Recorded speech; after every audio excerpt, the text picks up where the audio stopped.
Hello বন্ধুরা, আমি আজকে চিকেন তন্দুরি বানাচ্ছি আমার মতো করে, আমার রেসিপি দিয়ে। প্রথমে নুন আর কাশ্মীরি লঙ্কা দিয়ে কোটিং করে দিয়েছি যাতে ওর আঁশটানি গন্ধটা চলে যায়। আর তারপর আদা রসুন আর দই দিয়ে একটা কোটিং দেব। দিয়ে ওটা করার পর ভালোভাবে এটা দিয়ে মিশিয়ে মাসাজ করতে হবে। যেহেতু আমি একটা হাতে ফোন ধরে আছি আর একটা হাতে করছি, এই জন্য মানে একটা হাতে ঠিক মতো হচ্ছে না। দিয়ে যদি দুটো হাত ভালোভাবে মাসাজ করে দিতাম। একটা হাতে যতটা পাচ্ছি আস্তে আস্তে করে যাচ্ছি। তারপর আমি আমার হয়তো ভয়েসটা শোনা যাচ্ছে, যেহেতু আমি রাত্রে রেকর্ডিং করেছি এই জন্য স্লো শোনা যাচ্ছে হয়তো। আর ব্যাকগ্রাউন্ডে খুবই বেশি মিউজিক ছিল বলে, বেশি সাউন্ড ছিল বলে ওই জন্য আমাকে ভয়েস রেকর্ডিং করতে হয়েছে, না হলে আমি এমনিতেই ঠিক ছিল।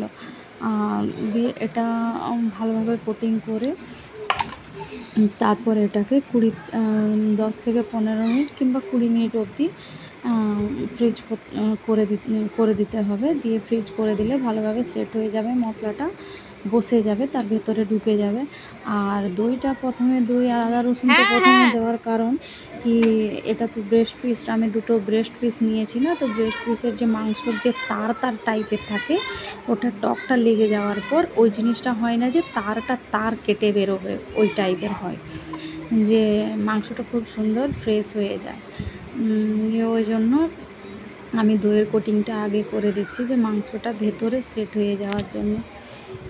দিয়ে এটা ভালোভাবে মাসাজ করতে হবে, মাসাজ করলে তবে মশলাটা ভেতরে যাবে। মশলাটা ভেতরে গেলে ভেতর থেকে মাংসটা টেস্টি হবে, ভেতর থেকে মাংসটা খেতে ভালো লাগবে।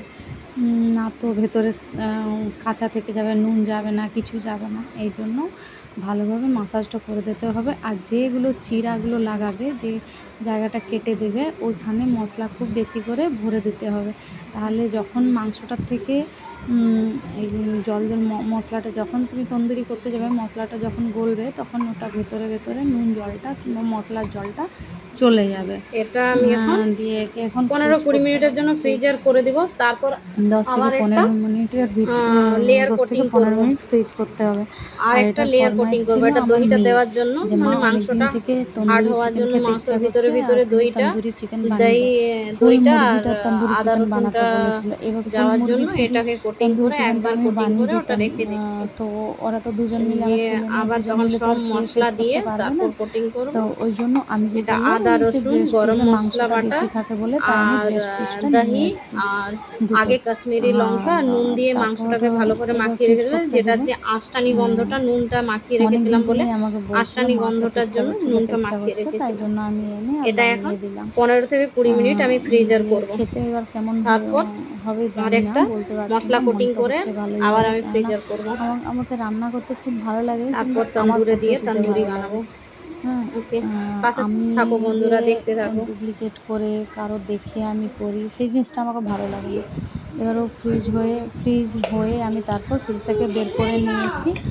আর মশলা কোটিং করছি, হলুদ দিয়েছি, আর তারপর হালকা একটু চিকেন মশলা দেব, আর দিয়ে তার মধ্যে তন্দুরি মশলা, জিরা, ধনিয়া, আর তার মধ্যে সরষার তেল আর লেবু দিয়ে ওটাকে মাখিয়ে খুব ভালোভাবে মিশিয়ে তার মধ্যে লেবুটা দিয়ে দেবো। আর দিয়ে আমার ব্যাকগ্রাউন্ডে আমার খুব বেশি সাউন্ড আসছিলো বলে তার মধ্যে কিছু মনে করবেন না। এবার ওটার এখন ভালোভাবে লেয়ার দিয়ে কোটিং করে দিতে হবে। কোটিং করে দেওয়ার পর আবার ভালো করে মাসাজ করতে হবে, তাহলে ভেতরে মশলাটা ঢুকবে। আর যেহেতু তেল দেওয়া আছে, তেলটা তাড়াতাড়ি লাগতে চায় না, ওই জন্য ভালোভাবে মাসাজ করতে হবে, তাহলে তেল মিশানো যে মশলাটা ভালোভাবে হবে। ভালোভাবে মাসাজ করে দিচ্ছি যেন মশলাটা ভেতরে যায়। মশলাটা যদি ভেতরে যায় তবে তো খেতে ভালো লাগবে। দিয়ে দেখে তোমরা বলবে, আমি ওটা ভিডিও ফটো দিয়ে দেব, দেখে তোমরা বলবে কেমন হয়েছে। দেখলেই তো মনে হবে যে খেতে ভালো হবে, খেতে টেস্টি হবে কি না। এবার এটাকে ভালোভাবে কোটিং করে দিচ্ছি মশলাটা দিয়ে, একে একটু টাইম নিয়ে ফ্রিজ করতে হবে, যেমন 20 থেকে 25 মিনিট অবধি একে ফ্রিজে আবার রেখে দিতে হবে। দিয়ে ফ্রিজ থেকে বের করে পরে আবার ওকে তন্দুর করতে হবে।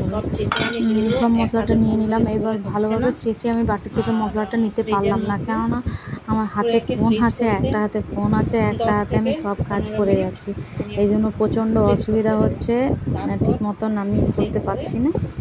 দিয়ে ওটা অফ ক্যামেরায় আমি ওটা ঠিক মতো চেঁচে আর আমি এর মধ্যে দিয়ে দেবো, চিকেনের মধ্যে দিয়ে দেবো।